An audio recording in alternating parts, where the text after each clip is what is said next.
વંદે ગુજરાત. નમસ્કાર. આજના virtual classroom theory સેશનમાં આપ સૌનું હાર્દિક સ્વાગત છે.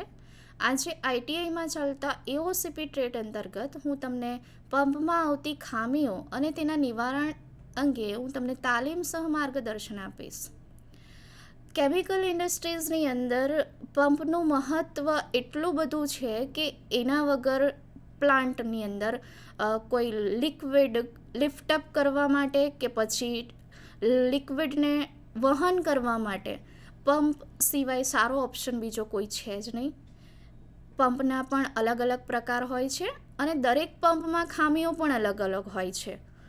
તો આજે તમે જે પંપમાં ખામીઓ જે આવે છે એના નિવારણ વિશે જાણકારી મેળવશો. તમે જે રીતના ધ્યાન આપો છો એ પ્રમાણે પંપમાં ધ્રુજારી આવવી કે પછી કંઈક કચરો ભરાઈ જવો હોય, કંઈક પંપમાં અવાજ આવતો હોય છે, આ બધા પ્રોબ્લેમ્સ એના લીધે આવે છે એના વિશે આપણે આજે ડેપ્થમાં ડિસ્કશન કરીશું. અગાઉના ટ્રેનિંગ સેશનમાં જે તમે જોયું એ પ્રમાણે સેન્ટ્રીફ્યુગલ પંપની સિદ્ધાંત, રચના અને કાર્યપદ્ધતિ વિશે જાણકારી લીધી અને પંપને ચાલુ કર્યા બાદ પંપમાં ખામીઓ ઉત્પન્ન થાય છે જે પંપની એફિશિયન્સીમાં ઘટાડો કરે છે. પહેલાં જોઈએ તો સૌથી પહેલો પ્રોબ્લેમ જે આવે છે તે પંપ ચાલુ હોવા છતાં ડિસ્ચાર્જ આપતો નહીં હોય. તો પંપના અને મોટરના કનેક્શન લૂઝ હોય તો કનેક્શનને વ્યવસ્થિત ફિટ કરો. જો પંપનો સક્શન પાઇપ અને જારી પૂરતા પ્રમાણમાં પ્રવાહીમાં ડૂબેલી ન હોય તો સક્શન પાઇપ અને જારીને પૂરતા પ્રમાણમાં પ્રવાહીમાં રાખો. અહીંયા જ તમે જુઓ છો એ પ્રમાણે કે સેન્ટ્રીફ્યુગલ પંપ આપ્યો છે એનો સક્શન પાઇપ છે પ્રવાહીમાં પૂરેપૂરો ડૂબેલો છે અને એની જારી કે જ્યાંથી લિક્વિડ લિફ્ટઅપ થાય છે એ પ્રવાહીમાં પૂરેપૂરા ડૂબેલા હોવું ખાસ જરૂરી છે. નહીંતર જ્યારે પંપ વર્કિંગ પોઝિશનમાં હોય છે અને ઇમ્પેલરમાંથી કેસિંગમાં લિક્વિડ બહાર નીકળી ગયું હોવા છતાં જો એને લિક્વિડ પૂરતા પ્રમાણમાં ન મળતું હોય અને ઇમ્પેલરમાં શૂન્યાવકાશ સર્જાતો હોય અને પૂરતા પ્રમાણમાં સક્શન પાઇપ અને જારી પ્રવાહીમાં ન ડૂબેલા હોય તો એવું બનશે કે લિક્વિડને પૂરતું પ્રેશર મળશે નહીં લિફ્ટઅપ થવા માટે જરૂરી છે કે સેન્ટ્રીફ્યુગલ પંપમાં જારી અને સક્શન પાઇપ પ્રવાહીમાં પૂરતા ડૂબેલા હોવા જોઈએ. બીજું, જો સેન્ટ્રીફ્યુગલ પંપને તમે ચાલુ કરો છો છતાં ડિસ્ચાર્જ આપતો નહીં હોય તો સૌથી પહેલાં પંપને પ્રાઇમિંગ કરો અને જો સેન્ટ્રીફ્યુગલ પંપનું પ્રાઇમિંગ કર્યું ન હોય તો પંપને ચાલુ કરતાં પહેલાં પ્રાઇમિંગ કરો અને એર બાઇન્ડિંગને દૂર કરો.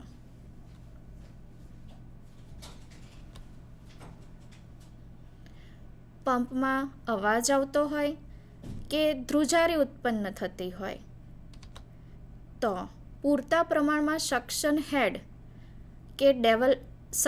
હેડ ડેવલપ થતો ન હોય કે ઇમ્પેલરમાં ધૂળ કે કચરો આવી ગયો હોય અથવા તો પંપમાં કેવિટેશનને લીધે મિકેનિકલ લોસ થતો હોય કે લીકેજ થતો હોય તો તેને દૂર કરો. અહીંયા તમે જોયું કે મોટાભાગમાં પંપમાં આવતી ખામીઓ કેવિટેશન, એર બાઇન્ડિંગ અને અપૂરતા સક્શન હેડને લીધે થાય છે. પહેલાં જોઈએ તો કેવિટેશન. અહીંયા જે તમે ઇમેજ જોઈ રહ્યા છો એ ઇમેજ ના અનુસંધાનમાં જો કહેવા જઈએ તો આ ઇમ્પેલર આપ્યું છે સેમી ઓપન છે જેમાં ઇમ્પેલર કેવિટેશનને લીધે ખવાઈ ગયેલું છે અને એના ભાગને ડેમેજ થયેલા છે. હવે આ કેવિટેશન વિશે જાણકારી મેળવીએ. સેન્ટ્રીફ્યુગલ પંપમાં એરના બબલ્સ બનવાની ઘટનાને કેવિટેશન કહેવામાં આવે છે. આ ઇમેજ તમે જોઈ રહ્યા છો એમાં સેન્ટ્રીફ્યુગલ પંપ રનિંગ કન્ડિશનમાં છે અને પૂરતું પ્રમાણમાં સક્શન હેડ ડેવલપ ના થતું હોય તો કેવિટેશનની ઘટના બનવાના ચાન્સીસ રહે છે. અહીંયા કેવિટેશન બને છે તો અહીંયા બબલ્સ બનવાનું સ્ટાર્ટિંગ થાય છે. આ જુઓ તમે.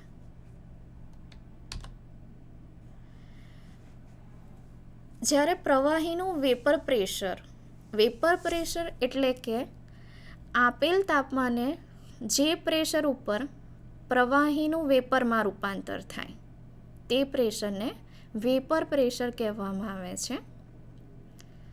પ્રવાહીનું વેપર પ્રેશર પમ્પિંગ ઓપરેશનના તાપમાને સક્શન પ્રેશર માટેની નીચી મર્યાદા કે લોઅર લિમિટ સેટ કરે છે. એટલે કે સેન્ટ્રીફ્યુગલ પંપમાં સક્શન પ્રેશરની લિમિટ માટે પ્રવાહીનું વેપર પ્રેશર જવાબદાર હોય છે. અને જો સક્શન લાઇનનું પ્રેશર આ પ્રવાહીના વેપર પ્રેશર કરતાં ઓછું હોય તો થોડાક કિસ્સામાં પ્રવાહીનું વેપરમાં રૂપાંતર થઈ જાય છે. અથવા તો પ્રવાહીમાં ગેસીસ ભરેલા હોય તો તે દ્રાવણમાં છૂટા પડીને ગેસના પોકેટ બનાવે છે. અને સેન્ટ્રીફ્યુગલ પંપમાં લિક્વિડના 0.5% રેન્જ જેટલી એરને સેન્ટ્રીફ્યુગલ પંપ હેન્ડલ કરી શકે છે. પણ જો આ એરનું પ્રમાણ વધીને 6% જેટલું થાય તો પંપમાં કેવિટેશન થવાનું ચાલુ થાય છે. આમ પંપની અંદર જ્યારે ગેસના પોકેટ બનવાની ઘટના થાય છે તો તેને કેવિટેશન કહેવામાં આવે છે. કેવિટેશનની મિકેનિઝમ અહીંયા તમે જુઓ છો. સૌથી પહેલું છે લિક્વિડમાં બબલનું ફોર્મેશન થવું, એટલે કે બબલનું ઉત્પન્ન થવું.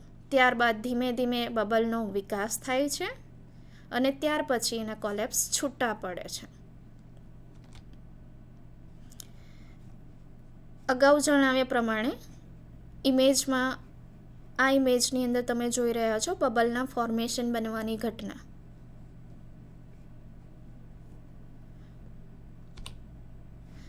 બીજું છે બબલનો વિકાસ. અહીંયા જુઓ ધીમે ધીમે ગેસના બબલ્સ ડેવલપ થાય છે.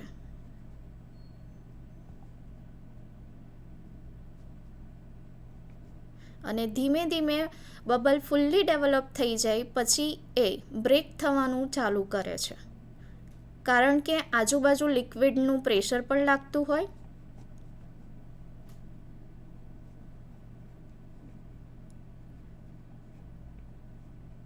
જેને કારણે બબલ તૂટે છે. અને જે જગ્યાએ બબલ ક્રિએટ થાય છે અને જે જગ્યાએ તૂટે છે તે જગ્યાએ ક્યાંક ને ક્યાંક મિકેનિકલ લોસ થાય છે અને ક્યાંક ને ક્યાંક બને છે કે ઘસારો આવે છે. અહીંયા તમે જુઓ છો એક એક્ઝામ્પલ કે કેવિટેશનની અસર જ્યારે ચાલુ થાય છે અને જ્યારે એનું પ્રમાણ વધી જાય છે તો ઇમ્પેલર અહીંયા જે દર્શાવ્યું છે તો ઇમ્પેલરને નુકસાન થાય છે. જોઈ રહ્યા છો તમે.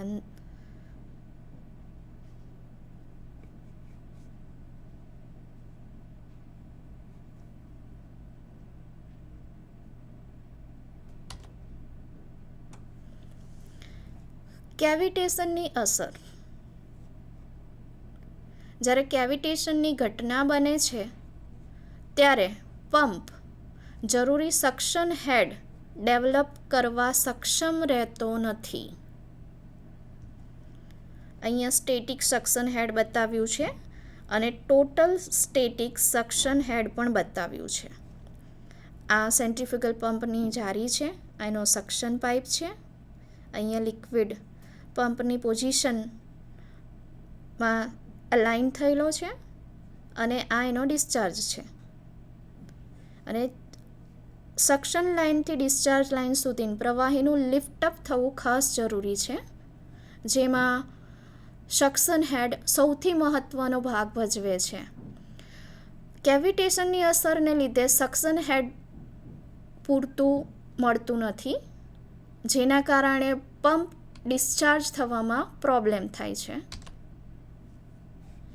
એટલે કે જો સક્શન હેડ વ્યવસ્થિત ડેવલપ ના થતું હોય તો પંપમાં પ્રવાહી દાખલ થઈ શકતું નથી.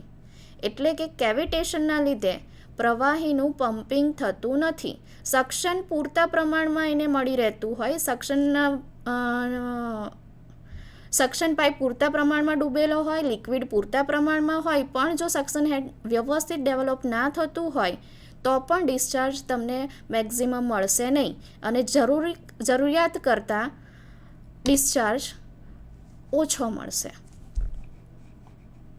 કેવિટેશનની બીજી અસર પંપના હેડમાં લોસ થાય છે તેમજ તેની કાર્યદક્ષતામાં ઘટાડો થાય છે. અગાઉ જણાવ્યા પ્રમાણે પંપના હેડ પૂરતું ડેવલપ થતું નથી, જેને કારણે પંપની એફિશિયન્સીમાં ઘટાડો થાય છે. આગળ જોઈએ તો કેવિટેશનના લીધે બબલ્સ થવાથી તેમજ તૂટવાથી પંપને યાંત્રિક નુકસાન થાય છે, જેને લીધે પંપમાં અવાજ પણ ઉત્પન્ન થાય છે અને પંપમાં ધ્રુજારી પણ આવે છે. કેવિટેશન અટકાવવાના ઉપાય. તમે જોયું કે કેવિટેશનને લીધે પંપમાં ધ્રુજારી આવે છે, વાઇબ્રેશન થાય છે, એનો અવાજ આવે છે, એટલે પંપમાં વધારે અવાજ આવતો હોય, ડિસ્ચાર્જ પૂરતા પ્રમાણમાં ના મળતું હોય તો તેને અટકાવવાના ઉપાય માટે પમ્પિંગના રેટમાં ઘટાડો કરીને અથવા તો ઇમ્પેલરની ડિઝાઇનમાં સુધારો કરીને કેવિટેશનમાં ઘટાડો કરી શકાય છે, અથવા તો તેને થોડા પ્રમાણમાં બાકાત કરી શકાય છે. ઇમ્પેલર જો તમે ખ્યાલ હોય તો ઇમ્પેલર 3 પ્રકારના હોય: ઓપન, સેમી ઓપન અને ક્લોઝ. જો ઓપન ઇમ્પેલર હોય અને સેમી ઓપન ઇમ્પેલર હોય તો તમારે ક્લોઝ ઇમ્પેલરનો ઉપયોગ કરવાનો રહેશે. જો પમ્પિંગ તાપમાને વેલોસિટી હેડ તેમજ સક્શન પ્રેશર હેડનો સરવાળો પ્રવાહીના વેપર પ્રેશર કરતાં પૂરતા પ્રમાણમાં વધારે રાખવામાં આવે તો તે કિસ્સામાં કેવિટેશનની ઘટના બનતી નથી. એટલે કે વેગનો હેડ તેમજ સક્શન પ્રેશર હેડનો સરવાળો એ લિક્વિડના વેપર પ્રેશર કરતાં પૂરતા પ્રમાણમાં વધારે રાખવામાં આવે. વેપર પ્રેશર એટલે અગાઉ જણાવ્યા પ્રમાણે જે તાપમાને લિક્વિડનું વેપરમાં કન્વર્ઝન થતું હોય તો તે પ્રેશરને વેપર પ્રેશર કહેવામાં આવે છે. અને અહીંયા જણાવ્યા પ્રમાણે વેલોસિટી હેડ અને સક્શન પ્રેશર હેડ બંનેનો સરવાળો, addition of suction pressure head and velocity head is equal to more than vapour pressure. એટલે કે વેપર પ્રેશરની કિંમત વેલોસિટી હેડ તેમજ સક્શન પ્રેશર હેડના સરવાળા કરતાં વધારે રાખવામાં આવતી હોય છે. બીજો પ્રોબ્લેમ જોઈએ તો NPSH. NPSHનું ફૂલ ફોર્મ છે નેટ પોઝિટિવ સક્શન હેડ. આગળ જોઈએ NPSH વિશે. પંપના સક્શન પોઈન્ટના પ્રેશર એટલે કે વેગ અને હેડનો સરવાળો પ્રવાહીના વેપર પ્રેશર કરતાં કેટલો વધારે છે તે દર્શાવતી કિંમતને NPSH કહેવામાં આવે છે.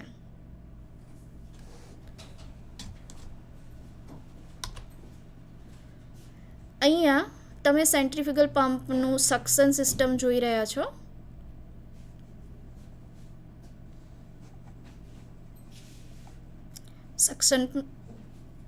સક્શન સિસ્ટમમાં જોઈ રહ્યા છો, અહીંયા પંપ દર્શાવ્યો છે. અહીંયાથી લિક્વિડ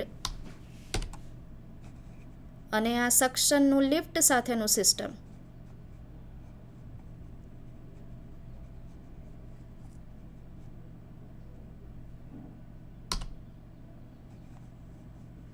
અહીંયા ફરીથી તમે ધ્યાન આપો, આ લિક્વિડનું સક્શન હેડ છે. સક્શન હેડ એટલે કે અહીંયા જે પંપની લાઇનિંગ સેન્ટર લાઇન છે ત્યાંથી લિક્વિડનું ટોપમોસ્ટ પોઝિશન, જેને સક્શન હેડ કહેવામાં આવે છે, બીજું જુઓ છો તમે સ્ટેટિક હેડ. સ્ટેટિક હેડ એટલે કે જે સક્શન હેડ છે એનો ટોપ મોસ્ટ પોઈન્ટ અને ડિસ્ચાર્જનો ટોપ મોસ્ટ પોઈન્ટ બંનેનું એડિશન થશે તો અહીંયા તમને ડિસ્ચાર્જ સ્ટેટિક હેડ મળી જાય છે.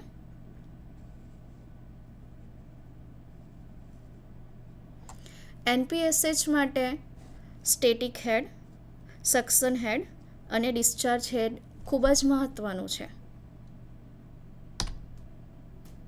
હવે NPSH માટે આગળ જોઈએ તો પ્રવાહી જ્યારે અબાષ્પશીલ હોય એટલે કે નોન વોલેટાઇલ હોય અને તેમાં ઘર્ષણ નિગ્લેક્ટેબલ હોય તે વખતે દબાણ વાતાવરણના દબાણ જેટલું હોય છે ત્યારે NPSH એ બાયોમેટ્રિક હેડ હોય છે જે તમે કોલમ વડે માપી શકો છો. જ્યારે ખુલ્લી ટાંકીના વાતાવરણમાં સક્શન લિફ્ટ મહત્તમ દર્શાવે છે અને ઠંડા પાણી માટે સક્શન લિફ્ટની વેલ્યુ 10 મીટર જેટલી હોય છે.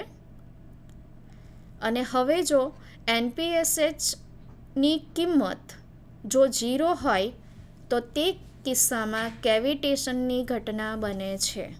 એટલે કે NPSHની વેલ્યુ જો 0 હોય તો કેવિટેશનની ઘટના બનશે. NPSHની કિંમત 0 કરતાં વધારે અને જનરલી 2 થી 3 મીટર અથવા તો તેનાથી વધારે હોવી જોઈએ. અગાઉ તમને જણાવ્યું એ પ્રમાણે NPSHની કિંમત 0 હોવી જોઈએ નહીં. 0 થી વધારે જનરલી 2 થી 3 મીટર અથવા એનાથી વધારે હોવી જોઈએ.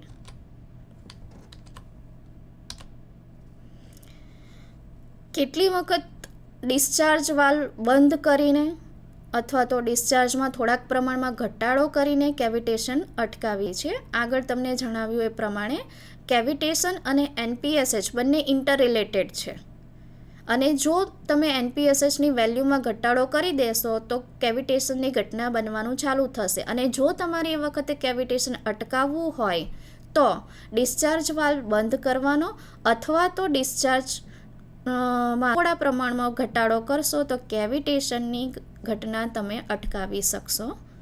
અને NPSHની વેલ્યુ જાણવા માટેની ફોર્મ્યુલા NPSH બરાબર P1/ρg minus PV/ρg minus HFS is equal two Z1, જ્યાં P1 એ પ્રવાહીનું એબ્સોલ્યુટ પ્રેશર છે, PV પ્રવાહીનું વેપર પ્રેશર છે, ડેન્સિટી પ્રવાહીની ઘનતા, HFS ઘર્ષણમાં થતો હેડ લોસ અને Z1 પંપના સક્શન પોઈન્ટથી પ્રવાહીના લેવલની ઊંચાઈ. હવે ત્રીજો પ્રોબ્લેમ જોઈએ તો એર બાઇન્ડિંગ. એર બાઇન્ડિંગ શું છે? પંપના ઇમ્પેલર દ્વારા ડેવલપ થતું પ્રેશર એ પ્રવાહીમાં રહેલી પ્રવાહીની ઘનતાના શ્રમ પ્રમાણમાં હોય છે. એટલે કે ડેવલપ થતું પ્રેશર ઇઝ પ્રપોઝનલ ટુ ડેન્સિટી. જો ઇમ્પેલરમાં હવા દાખલ થાય તો એ કિસ્સામાં એરની ઘનતા અને પ્રવાહીના ઘનતાના ગુણોત્તરની કિંમત જેટલા પ્રમાણમાં ઓછું પ્રેશર ડેવલપ થાય છે. એટલે જ્યારે લિક્વિડ લિફ્ટઅપ થાય છે, ઇમ્પેલરમાં આવે છે, ઇમ્પેલરમાં જ્યારે આવે છે ત્યારે એમાં જે પ્રેશર ઉત્પન્ન થાય છે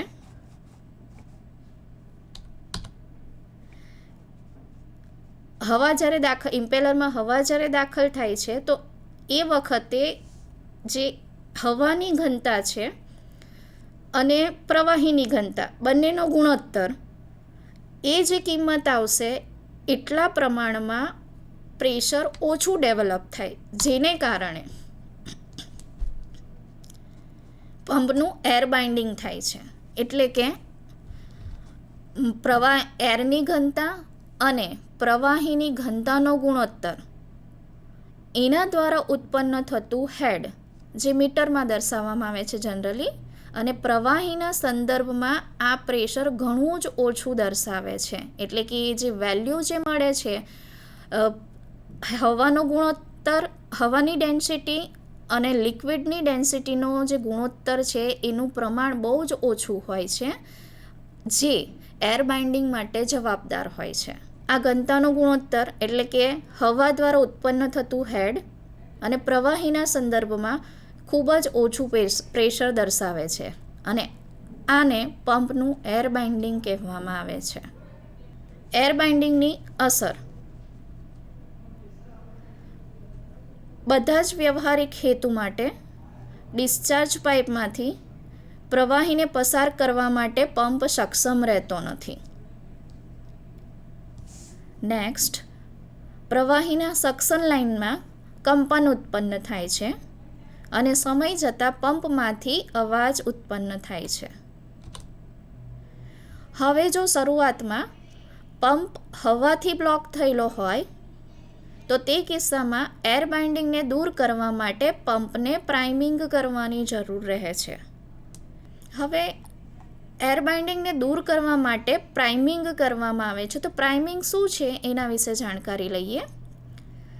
સક્શન લાઇન અને પંપના કેસિંગમાંથી હવાને દૂર કરવાની પદ્ધતિને પ્રાઇમિંગ કહેવામાં આવે છે.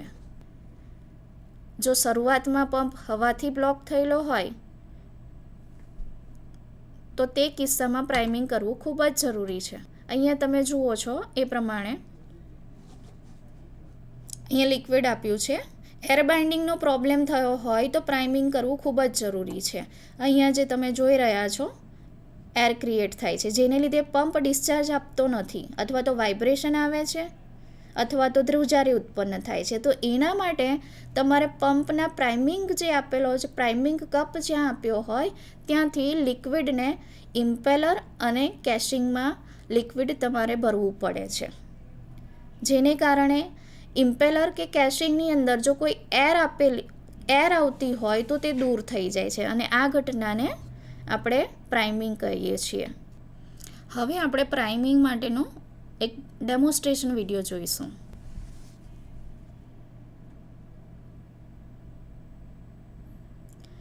પ્રાઇમિંગ કરવા માટે લિક્વિડને ભરવામાં આવે છે, જે પૂરેપૂરું ઇમ્પેલર અને કેશિંગને પ્રવાહીથી ભરી દેશે.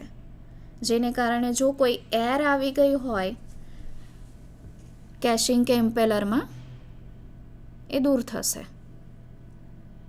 એ ડિસ્ચાર્જ પાઇપ તમે જોઈ રહ્યા છો.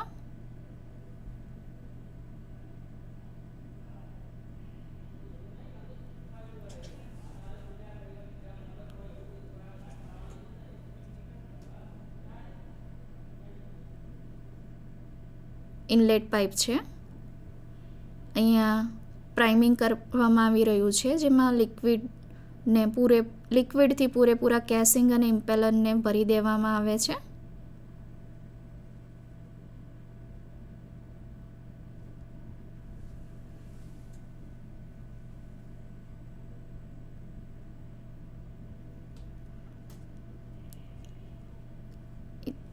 અહીંયા જણાઈ રહેલું છે કે આખું કેશિંગ પ્રવાહીથી સંપૂર્ણ રીતના ભરાઈ ગયું છે. કોઈ એર છે એ પણ બહાર નીકળી ગઈ છે.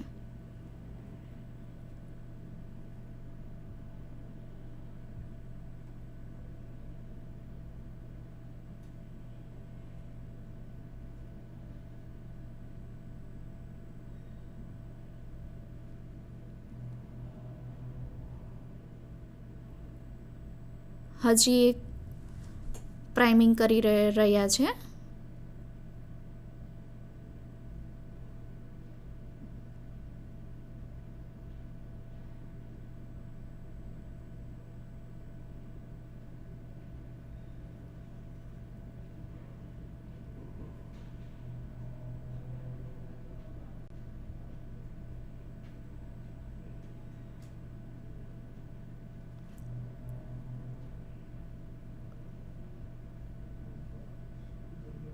પ્રાઇમિંગ કરીને ચેક સંપૂર્ણ રીતના કેશિંગ ભરાઈ ગયા બાદ પંપને ચાલુ કરવામાં આવે છે.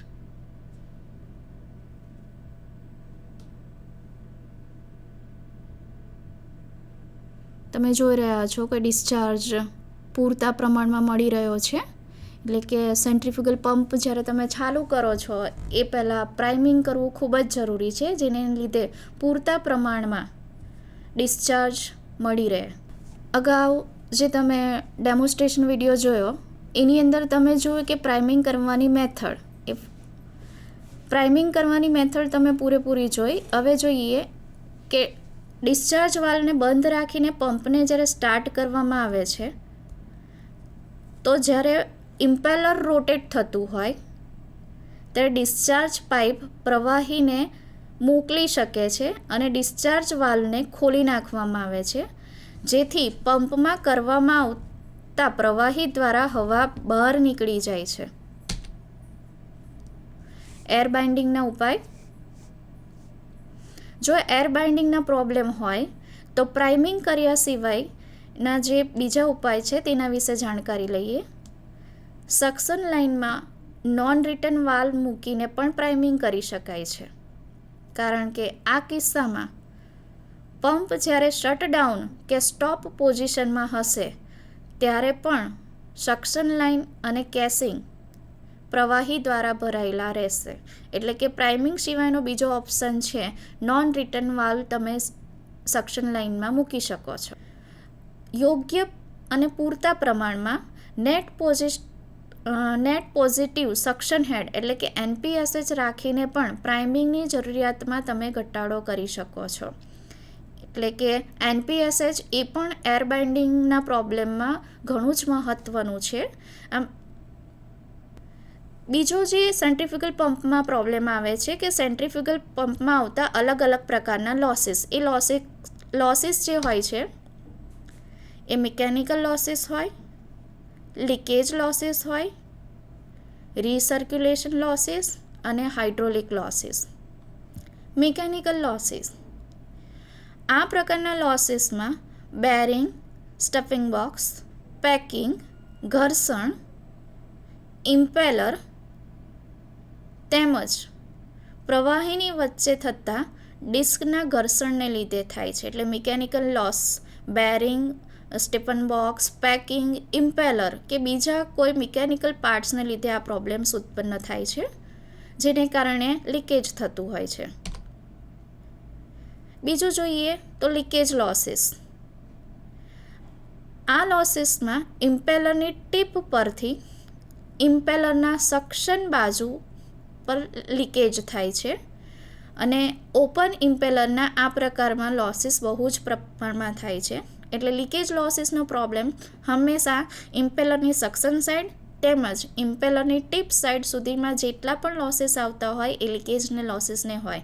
અને જનરલી આગળ જણાવ્યા પ્રમાણે કે ઇમ્પેલરના જે પ્રકાર હોય છે 3 પ્રકાર, એમાંથી ઓપન ઇમ્પેલરની અંદર સૌથી વધારે આ પ્રોબ્લેમ આવે છે અને એને દૂર કરવું હોય તો તમે ક્લોઝ ઇમ્પેલરનો ઉપયોગ કરી શકો છો. બીજું આગળ જોઈએ તો રીસર્ક્યુલેશન લોસીસ.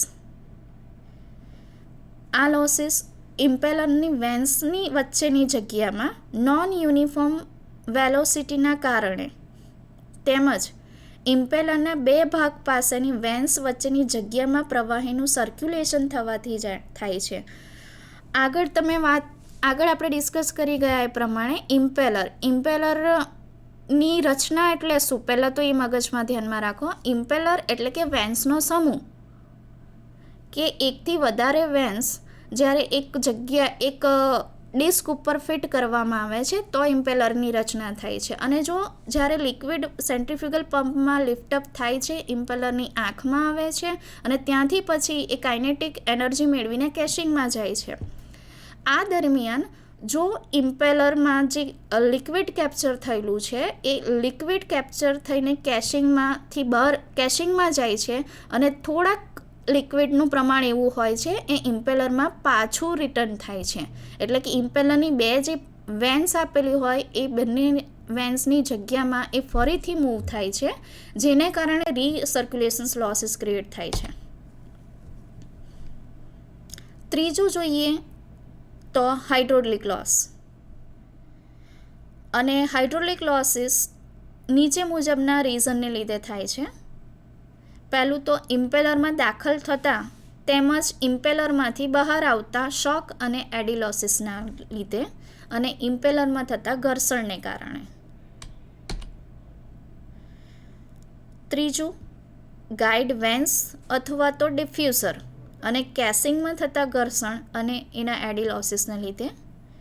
ચોથું સક્શન અને ડિલિવરી લાઇનમાં થતું ઘર્ષણ, જેને કારણે મોસ્ટ પ્રોબેબલી હાઇડ્રોલિક લોસીસ થાય છે. અત્યારે આ જે ટોપિક ઉપર આપણે ડિસ્કશન કર્યું એના વિશે ઓવરઓલ ટોપિક્સ વિશે જાણકારી લઈએ. પહેલાં ધ્યાન આપીએ કે વેપર પ્રેશર એટલે કે જે તાપમાને આપેલ તાપમાને જે પ્રેશર ઉપર પ્રવાહીનું વેપરમાં રૂપાંતર થાય તે પ્રેશરને વેપર પ્રેશર કહેવામાં આવે છે. NPSH જેની કિંમત 0 હોય તો કેવિટેશન થાય છે, માટે NPSHની કિંમત 0થી વધારે 2 થી 3 મીટર હોવી ખાસ જરૂરી છે. બીજો જે ઇમ્પોર્ટન્ટ ટોપિક છે પ્રાઇમિંગનો, સક્શન લાઇન અને પંપના કેસિંગમાંથી હવાને દૂર કરવાની પદ્ધતિને પ્રાઇમિંગ કહેવાય છે. સેન્ટ્રીફ્યુગલ પંપમાં થતા ઓપરેશન દરમિયાન વિવિધ પ્રકારના losses, mechanical losses, leakage losses, recirculation losses અને હાઇડ્રોલિક લોસીસ. આજે આપણે સેન્ટ્રીફ્યુગલ પંપમાં આવતી ખામીઓ અને તેના નિવારણ વિશે આપણે જાણકારી મેળવી. થોડાક ઇમ્પોર્ટન્ટ ટોપિક છે તેના વિશે ફરીથી આપણે રિવાઇઝ કરી લઈએ. આજે આપણે જે શીખ્યા છે એમાં પંપમાં ધ્રુજારી આવવી, પંપમાં અવાજ ઉત્પન્ન થવો, આ અને અલગ અલગ પ્રકારના લોસીસ થવા. જનરલી આ પ્રકારના પ્રોબ્લેમ્સ 3 રીઝનને લીધે થાય છે જે આપણે જોયા. એક તો એર બાઇન્ડિંગ, કેવિટેશન અને ડિફરન્ટ ટાઈપ ઓફ લોસીસ. કેવિટેશન એટલે કે પંપમાં બબલ્સ બનવાની ઘટના ને કેવિટેશન કહેવામાં આવે છે, જેને લીધે પંપના ભાગોને નુકસાન થાય છે. બીજું જોયું કેવિટેશન.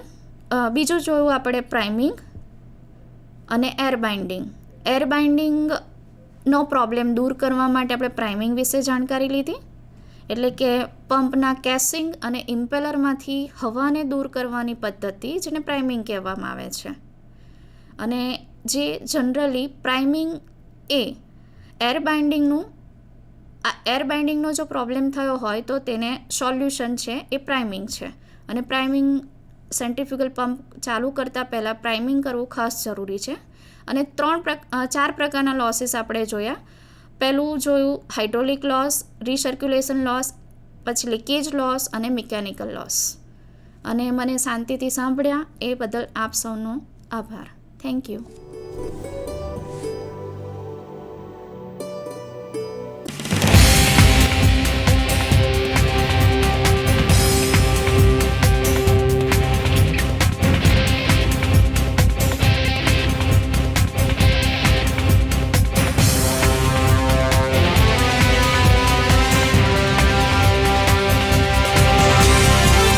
વંદે ગુજરાત.